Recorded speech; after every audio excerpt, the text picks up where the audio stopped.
this place will come alive.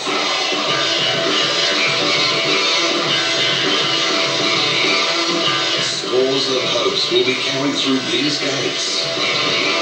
Drawn to the Coliseum where thousands will bear witness to a four-part drama.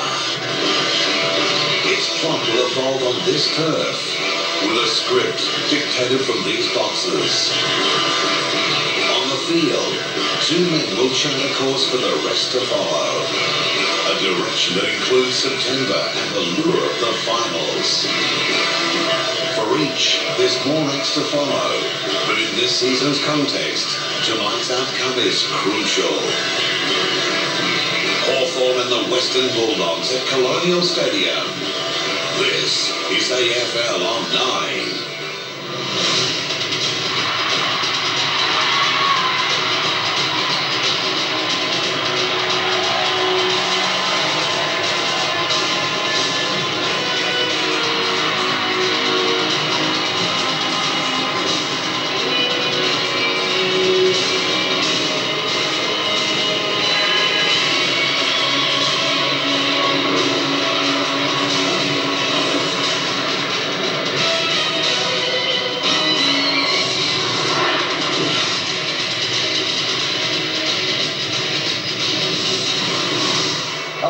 Welcome to Friday Night Football. This is AFL on 9 and what is going to be a great game between Hawthorn and the Western Bulldogs. Big welcome to Garry, Lyon and Garry.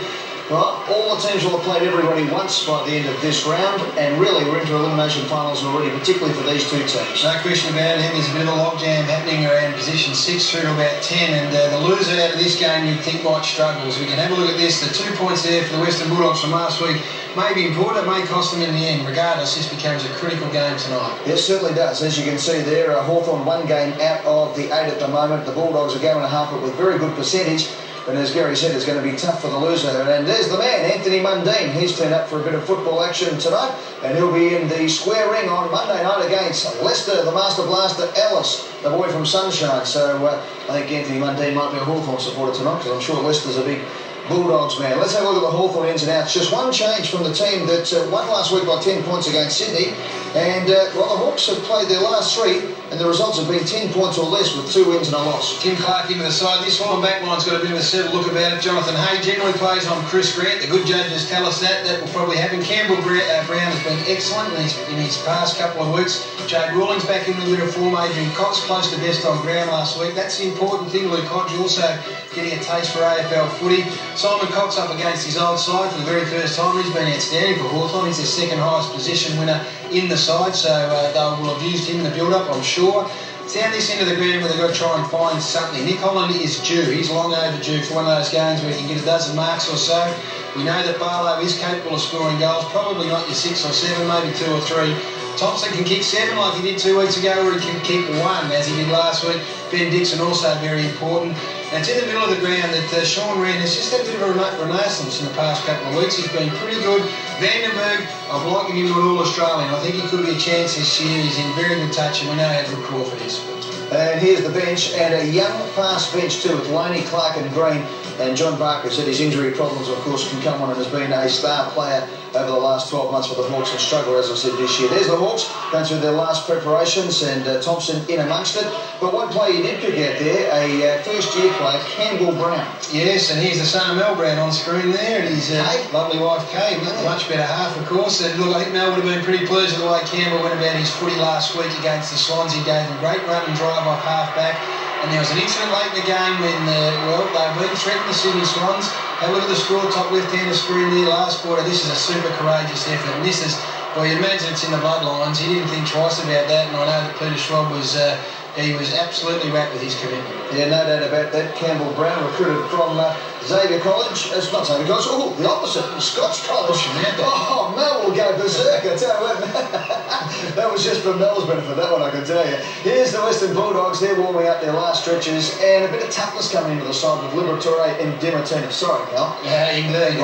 Yeah, well, this could be a game where the physical side of it becomes super important, and we know that those two fellas won't take a backward step. The leg speed of Robbins also is important, and the Dogs are in very, very good form. Stephen Critiok's had a big week off the field. He will look forward to just running out there and putting that behind him tonight, I'm sure. Their half-back line, Murphy gives a bit of class, a bit of poise, a bit of run. Harrison's been pretty good. We know they've got a super midfield, one of the best in the competition. And Mark Elvey, he can sit pretty comfortably alongside the likes of Weston Smith these days. His form's been terrific, and he kicks goals as well.